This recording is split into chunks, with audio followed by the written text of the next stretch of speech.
as a band because we started from this DIY times, like So we cool. played shows for like 50 euro or something just for some gas money and some sandwiches, in the very. Mhm.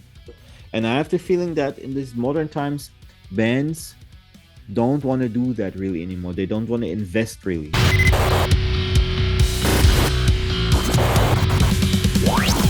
Today on the show, we are joined with Ian and Marc of Caliban. What I love the most about this interview is getting both their perspectives on the Caliban legacy.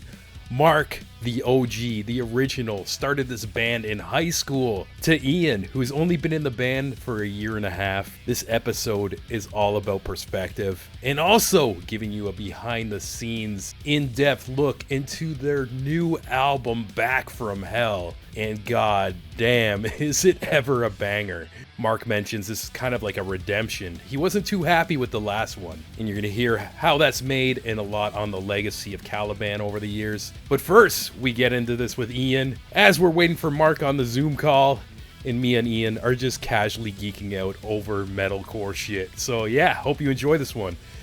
Oh wow, yeah, that's crazy. Like 21 years. That's so 21 cool. years. No. I'm sorry to say. Yes. Yeah. Yes. Oh, I know. It I was hurts. just gonna say, no, that's just 14 years or something. No, it's not. Oh yeah. I see so many anniversaries of like all these albums from that era too. I still feel like a kid, man. It's crazy. It's just like, oh, Kill Switch like 20 plus something years. I'm like, no way. And you That know was what? that was my youth. Kill Switch put out a new album, Hmm. and I don't know why, but for some reason there's a shit ton of ads in Germany, like billboard ads on the streets, like big ass Kill Switch posters, and I'm like, yeah, man, I know these guys, and Yeah. and it's like there's something in the air about all these bands from back then, Caliban included, being able to come back 20 years later and Yeah. just drop a metalcore album. Yeah, I love it. I feel like also I work with like a lot of younger people. Like I'm in my late 30s and I work with Yeah. like some people in my 20s too. And there's a whole like resurgence going on of like metal and even like new metal. And I was thinking of this too when I was like a teenager in like the early 2000s.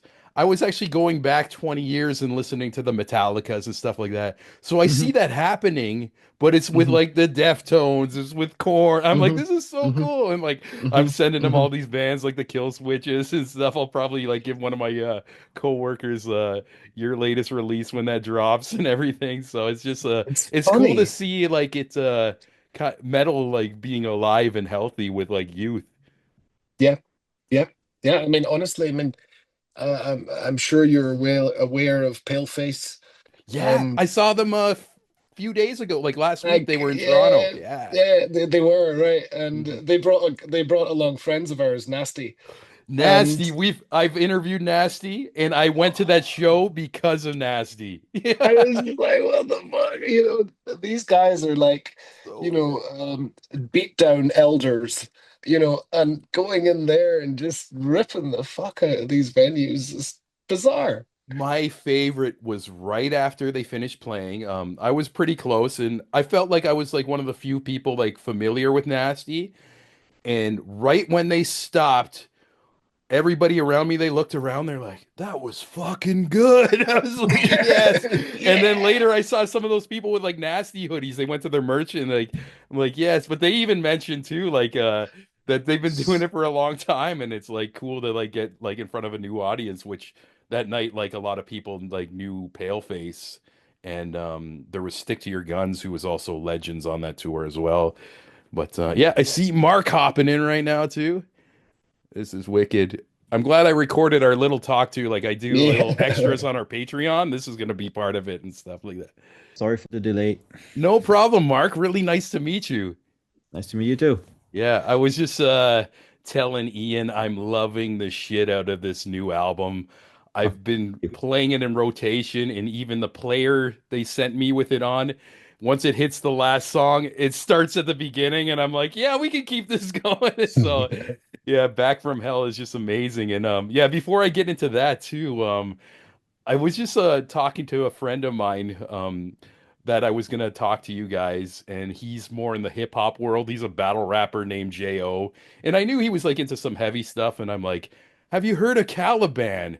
And he just like, bro, Burden to Bleed was my MySpace song when you clicked on my page. And so to connect that, it's just like you guys had like such a cool legacy, and it's crazy that you're still doing this 21 years later. And Mark, I just kind of like wanted to know, like, when you look back at the legacy and just like from like your perspective, how does it make you feel that you still be able to do this? Fortunate. Yeah, yeah. Yeah. Yeah, I'm very happy that we can still live out our creativity and yeah, still do that. Yeah, obviously. Yeah. I Hmm. never thought that this would be like a so long journey, to be honest. Hmm. Started in school. It's a school band, basically still. That's amazing. And yeah, it's so cool that you're still going and always keeping it fresh. I know like on Back from Hell, there's like all these different collaborations, which I appreciate. And also Ian joining the band. I just kind of want to know your perspective too of kind of like hopping on this ride and like being able to sprinkle your spice on everything as well. Well, I'm just a fanboy that got lucky, you know. Um, I'm enjoying every second of this. This band has such a legacy, and the impact for me, it probably has for you as well. You know, it's Caliban is a staple metalcore band. Caliban is OG, you know, and I get to be part of this amazing legacy and this tradition, you know, and it's an honor over everything else, you know. And Hmm. it's funny, sometimes you're so deep into the band and you're doing all these projects and you're busy with whatever social media, rehearsals, shows and stuff.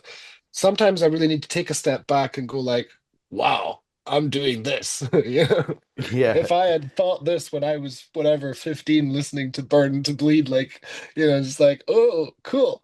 Yeah. Um, so yeah, I'm a giggly little boy that's I happy about what's happened, you know. I love that too. And it's like obviously you're just so passionate about that. And Mark, beyond Ian's passion, like why did you choose him? Why is he the chosen one? Uh, um, You that's better also say something nice now. Yeah. He was just there. The only one available. yeah.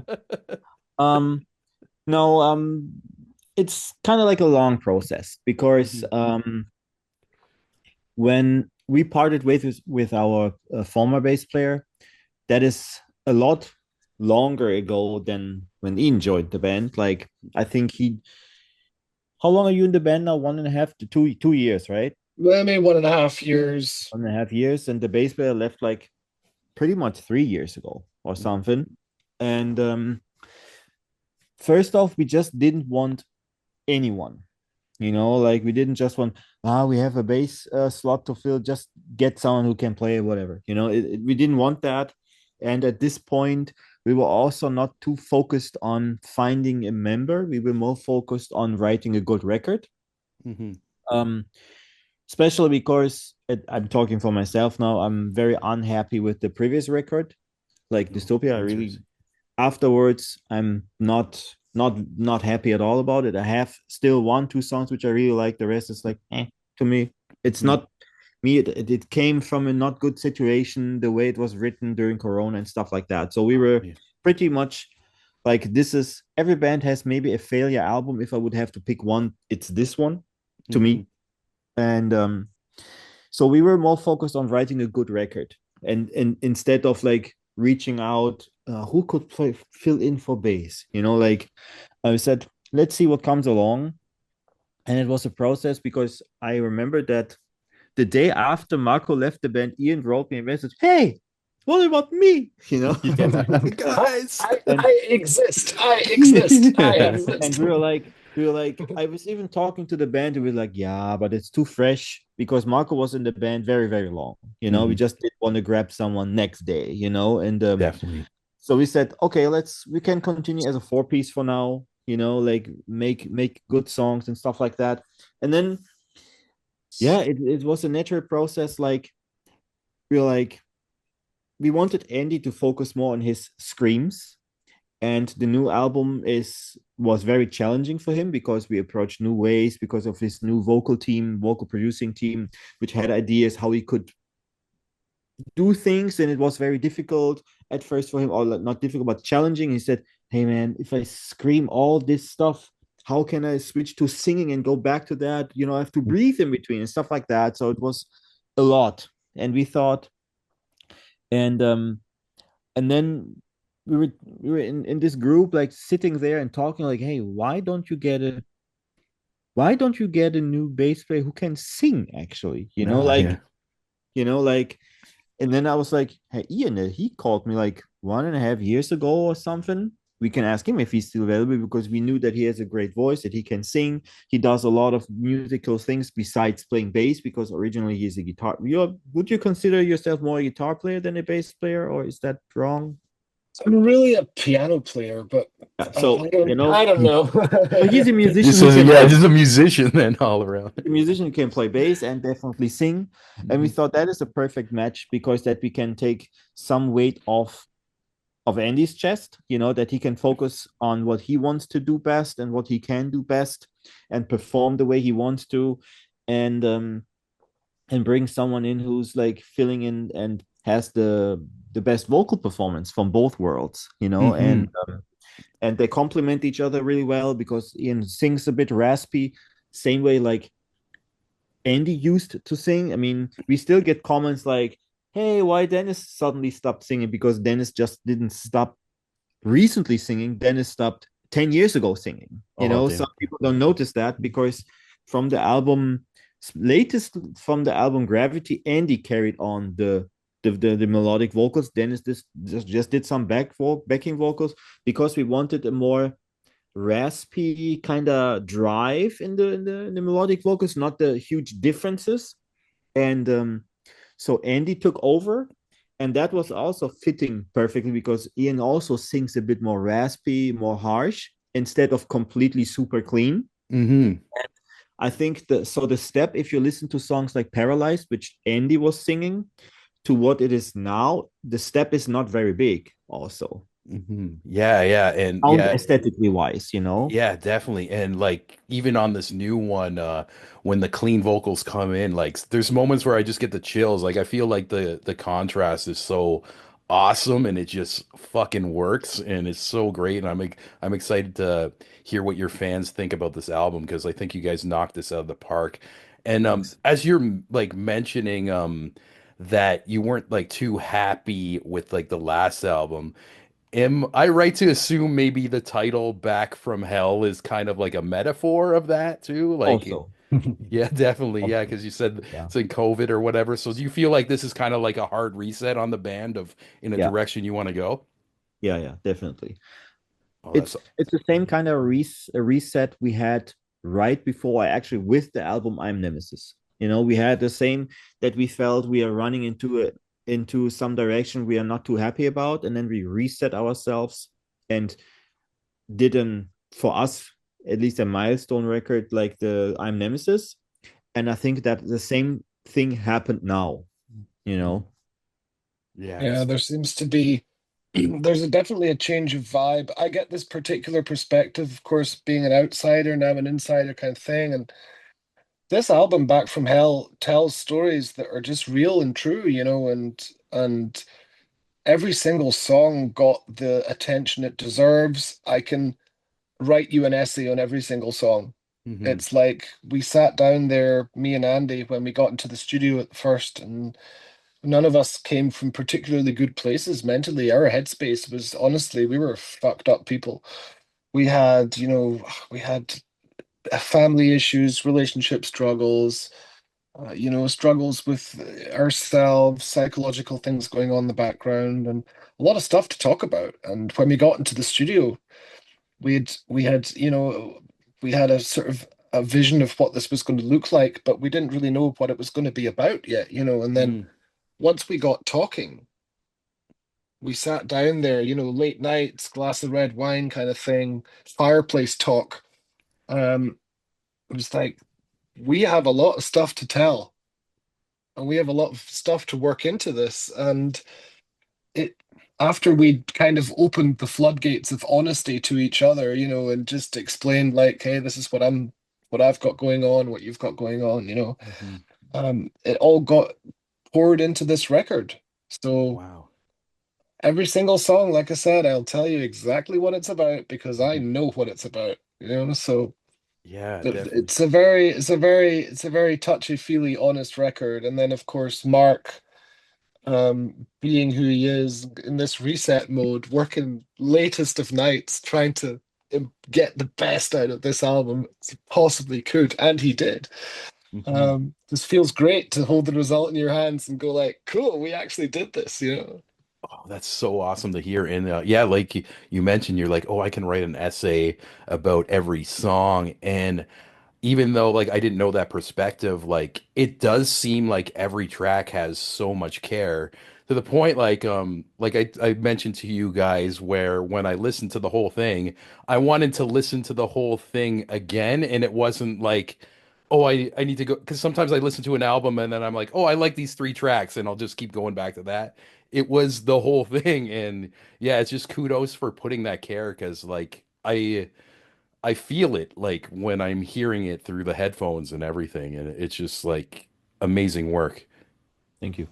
Yeah. Thanks. And one thing I thought was really cool too was the amount of collaborations you guys have on, from like the Browning, Fit for an Autopsy too. And I feel like that brings just like such a great dynamic, and also could even bring in like fans who know these bands only and maybe have never checked out like Caliban, or vice versa, like Caliban fans like seeing like a Mental Cruelty. They're like, oh, that was good. Who's this person? And I just kind of Yeah. want to know like a bit of like the process of like selecting these things, because again, like it sounds like the album was very calculated as well. Yeah, I mean, like he said before, we took very care of each track, and it was important to not have any fillers on the album or something. That's why it also was very hard to pick singles. Some Hmm. singles were just basically, some of them basically picked because they were first ready somehow from the Hmm. songs. It's not like, hey, we have to write 12 songs and then pick the very best two. Like it was like during the process we chose singles even though half of the album wasn't written yet. Like because we started putting out singles from this album, like I don't know, 5 or 6 months ago, even. Yes. Oh, So cool. at that point, when I Was a Happy Kid once was out, there were not that many tracks finished. At least not to the fullest. Oh, that's interesting. Yeah, that's cool to hear too, because like a lot of bands will have the album first and then they select. So when you do it like this way, do you feel like there's an extra pressure in the writing process? It's like, Yes. oh shit, this is out here. We gotta get this Yes. done by this date. And Yes. like, yeah, that's gotta be kind of Yeah. intense as a creator. Yeah, I mean, it was a bit like Century Media was like, yeah, guys, you should finish the album, then choose your favorite track somehow a bit. And we're like, no, that track is good enough Yeah, because we yeah. have a feeling about like the I Was a Happy Kid once track is gonna knock some socks off. So we don't think that we need better songs. We don't need, we had, this is how confident we somehow, I mean, maybe even arrogant or something, we were about this song because we thought it's good enough. We don't need to write six more to see if it's still good enough. The song is good Mhm. enough. It's a great song. We have a good feeling about it. It's heavy. It has a catchy chorus. It's from front to end. We love that song. It's definitely worth a single, and we don't need to write eight more to find out if it's still. And Mhm. we just thought that's it. That's gonna be one of it. Yeah, and I'm sure like after writing a song like that, especially you kind of expressing that you weren't too happy with the last album, there's got to be like some type of excitement that's like, yeah, this is what I want you guys to hear now, type of thing, Yeah, and like exactly. anxiousness to get that out into people's ears, and yeah, just like as an artist overall. And yeah, speaking of like artists, we get like a lot of listeners who are creatives themselves. This isn't just a music show. We talk to like filmmakers and comedians and stuff like that. But maybe if some kid or young musician was listening to this, getting into extreme metal and wanting to take like the first step of taking it seriously and taking a step into the industry, would you guys have any like general advice for like somebody new to the game? I'd tell them if they're a musician, buy a seven-string guitar Why? because something happens with a seven string that you can't get by tuning a six string lower. I don't know what it is. Have a Um, conversation with Dennis. I know because he is anti seven string. Yeah. Or other guitar Uh, player. It's very difficult sometimes to transform the riffs sometimes because they're different because he plays a different style of tuning because Mhm. he is using six string, you know? Oh yeah, yeah, yeah. I'd say you buy a seven string guitar. Don't be afraid to speak to new people because it will turn out that in the extreme music scene, people are generally incredibly friendly. Um, and don't be scared to make mistakes because that's the only way you grow. Nice, nice. And Mark, would you have any advice for a young musician who Um, yeah, it's maybe a bit of different, um, a different kind of advice. Um, for me, it was very important that we, in the beginning of when we started making music, that we played millions of shows, no matter how small they were, like, because you get like a feeling for the stage, you connect with people, and it's like very important. You somehow as a band, it's not the same thing like rehearsal or live, the way the live show comes across the more you play is definitely like a huge step up, I think. And also, yeah, that was to us as a band because we started from this DIY times, Mhm. like as a school band basically. So We cool. played shows for like €50 or something just for some gas money and some sandwiches, in the very. Hmm. And I have the feeling that in these modern times, bands don't want to do that really anymore. They don't want to invest really, Even Hmm. local bands sometimes ask for $1,000 or something. It's like, what? You know, Yeah. like get your name out there, play, no matter what. It shouldn't be about making money. It should be about playing music live, Hmm. and I think you should try to connect with other bands, share. Maybe they organize something for you, you organize something for them in your hometown, and something like that. This is the times we came from. I was in the past organizing shows. Hmm. I Yeah. not like a million, but like 30, 40 shows I definitely put up in the past, in the beginning times. Yeah, And definitely.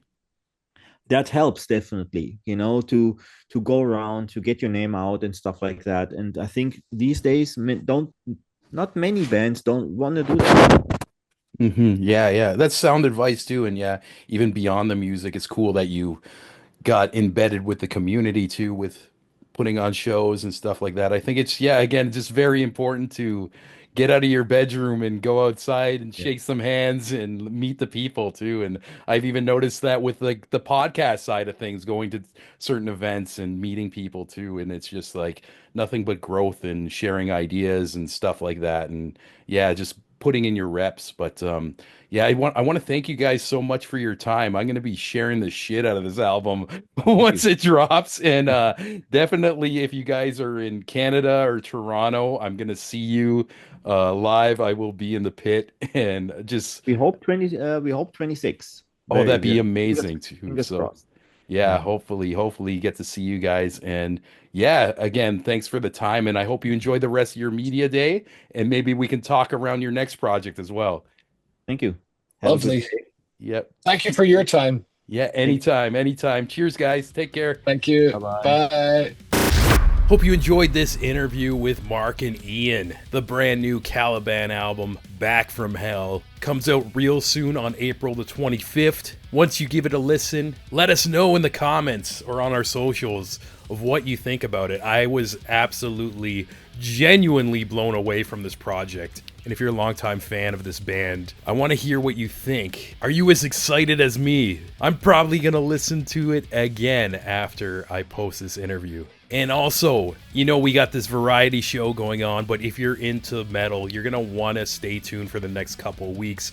We got an interview with Employed to Serve and Rivers of Nile coming around the corner. So if this is your first time checking out the podcast, the YouTube channel, on Spotify, Apple Music, wherever you're listening from, give the show a follow and a subscribe for much, much more. And then we can even do more of this stuff if you're enjoying these. And speaking of people who help me do more stuff, we can't run away without thanking all you legends on the Patreon page. And first up, the Queen, Ola Mazuka of Sonic Fold. Follow Sonic Fold on Instagram for all the cool shit she does, from community building, DJ sets, incredible interviews, and all that. That is Ola Mazuka of Sonic Fold. And another huge thanks to the lovely Amanda McKnight of the VampX13 YouTube channel and the VampX13 Twitch channel. If you're into comic books, video games, movies, and all things nerdy, check out VampX13.